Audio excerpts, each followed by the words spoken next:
মাননীয় প্রধান উপদেষ্টা ও জাতীয় ঐকমত্য কমিশনের সভাপতি অধ্যাপক মোহাম্মদ ইউনূস, জাতীয় ঐকমত্য কমিটির সদস্যবৃন্দ, জাতীয় নেতৃবৃন্দ, উপস্থিত সুধীবৃন্দ, জাতীয় ঐকমত্য কমিশনের পক্ষ থেকে আজকের এই জুলাই জাতীয় সনদ 2025 স্বাক্ষর অনুষ্ঠানে আপনাদের সবাইকে স্বাগতম। আজকের এই দিন বাংলাদেশের ইতিহাসের একটি অভূতপূর্ব এবং অনন্য সময়। একটি ক্রান্তিকালে দাঁড়িয়ে থাকা বাংলাদেশের জন্য এটি হচ্ছে আমাদের দীর্ঘ পথযাত্রার ক্ষেত্রে একটি মাইলফলক। 1971 সালে মহান মুক্তিযুদ্ধের মধ্য দিয়ে লক্ষ মানুষের আত্মদানের মধ্য দিয়ে সাম্য, মানবিক মর্যাদা এবং সামাজিক ন্যায় বিচারের আদর্শকে ধারণ করে যে রাষ্ট্র গঠনের প্রচেষ্টা শুরু হয়েছিল, গত 53 বছর ধরে যা বারবার হোঁচট খেয়েছে, তা সত্ত্বেও বাংলাদেশের নাগরিকরা তাদের প্রাণপণ লড়াই করে গণতন্ত্র এবং জবাবদিহিমূলক একটি রাষ্ট্র প্রতিষ্ঠার জন্য যে প্রয়াস চালিয়েছেন, যার অনন্য উদাহরণ হচ্ছে 1990 সালের গণ অভ্যুত্থান। 2018 সালে আমরা দেখতে পেয়েছি কোটা বিরোধী, কোটা সংস্কার আন্দোলন, আমরা দেখতে পেয়েছি নিরাপদ সড়ক প্রতিষ্ঠার আন্দোলন এবং সর্বোপরি 2024 সালের জুলাই আগস্টের যে গণ অভ্যুত্থান, সেই চেষ্টা, সেই সাহস, সেই ধারাবাহিকতাই আজকে আমরা এই জুলাই জাতীয় সনদ স্বাক্ষর করতে যাচ্ছি।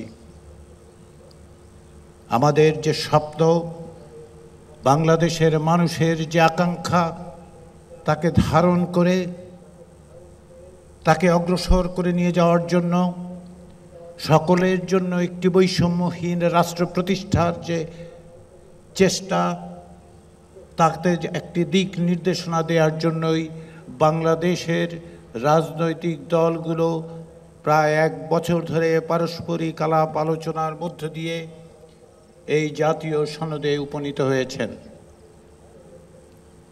সকলের আন্তরিকতা, সকলের প্রচেষ্টা, প্রত্যেকটি পদে পদে তাদের অংশগ্রহণের জন্য আমি বাংলাদেশের রাজনৈতিক দলগুলোর প্রতি কমিশনের পক্ষ থেকে জানাই আন্তরিক কৃতজ্ঞতা।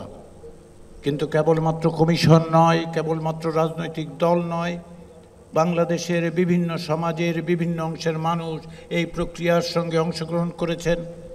কমিশনের কর্মচারীরা থেকেছেন, আমাদের গবেষকরা থেকেছেন, কিন্তু তার চেয়েও বড় জিনিস হচ্ছে প্রতি মুহূর্তে গণমাধ্যমের কারণে আপনারা, বাংলাদেশের নাগরিকরা এবং বাংলাদেশের বাইরের সকলেই এর প্রতি নজর রেখেছেন। এই জাতীয় সনদ কেবলমাত্র রাজনৈতিক দলগুলোর মধ্যে সম্পাদিত চুক্তি নয়, এ হচ্ছে নাগরিকের সঙ্গে রাজনৈতিক দলগুলোর এবং রাষ্ট্রের একটি সামাজিক চুক্তি।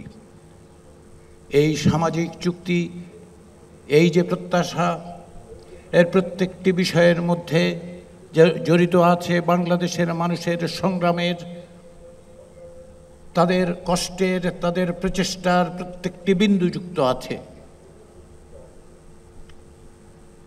গত বছরের জুলাই আগস্ট গণ অভ্যুত্থানে যারা প্রাণ দিয়েছেন, যারা আহত হয়েছেন, যারা আজকেও আহত আছেন, যে জুলাই যোদ্ধারা আজকেও সামগ্রিকভাবে কষ্টকর জীবন যাপন করছেন, তাদের প্রত্যেকের অবদানের মধ্য দিয়ে এই সনদ তৈরি হয়েছে। কেননা জুলাই আগস্টের গণ অভ্যুত্থান দীর্ঘদিনের রাষ্ট্র সংস্কারের জন্য যে আকাঙ্ক্ষা, তার প্রতিফলন।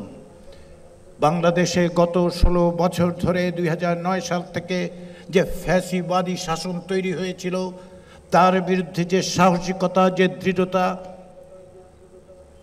বাংলাদেশের নাগরিকরা দেখিয়েছেন, বৈষম্য বিরোধী ছাত্র আন্দোলনের মধ্য দিয়ে যার সূচনা, যা এক দফা দাবিতে পরিণত হয়েছিল এবং শেষ পর্যন্ত ফ্যাসিবাদী শাসককে পলায়নে বাধ্য করতে পেরেছে, সেই অর্জনের একটি স্মারক হচ্ছে এই জাতীয় সনদ। এখানে এর শেষ নয়। আমরা মনে করি রাষ্ট্র সংস্কারের জন্য আমাদের যে চেষ্টা, সকলের যে চেষ্টা, সেই চেষ্টা একদিনে সাফল্য অর্জন করবে না। একটি দলিল কেবলমাত্র সেটা নিশ্চয়তা দেবে না। আমরা আশা করি এই যে জাতীয় দলিল তৈরি হয়েছে তার বাস্তবায়ন ঘটবে, দ্রুততার সাথে বাস্তবায়ন ঘটবে। নাগরিকদের মতামতের মধ্য দিয়ে এই দিক দিশা নির্দেশক বাংলাদেশ রাষ্ট্রকে ভবিষ্যতে পরিচালনা করবে। কিন্তু আমাদের অনেকটা পথ যেতে হবে। আমাদের মতের পার্থক্য থাকবে।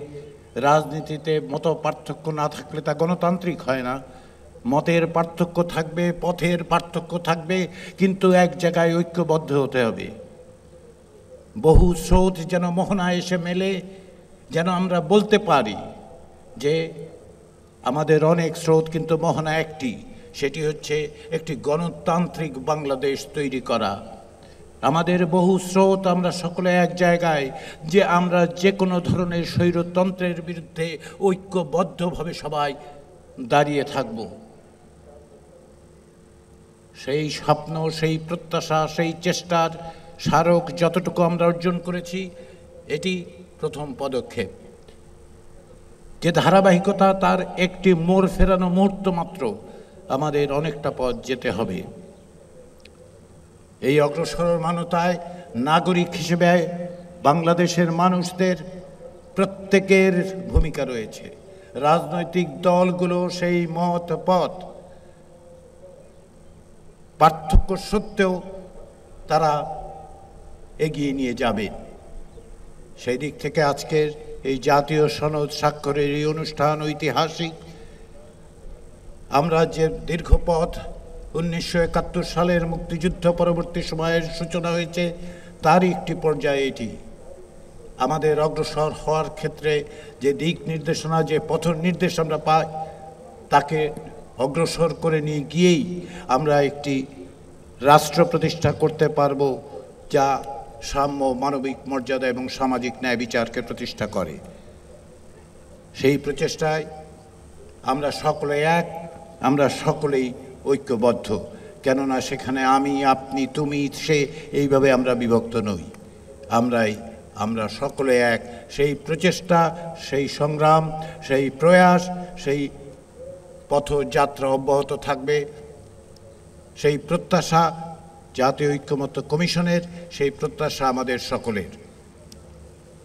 সেই অগ্রযাত্রায় আপনাদের অংশীদারিত্বের প্রত্যাশা করে আবারও জাতীয় ঐক্যমত্য কমিশনের পক্ষ থেকে সকলকে আন্তরিক ধন্যবাদ।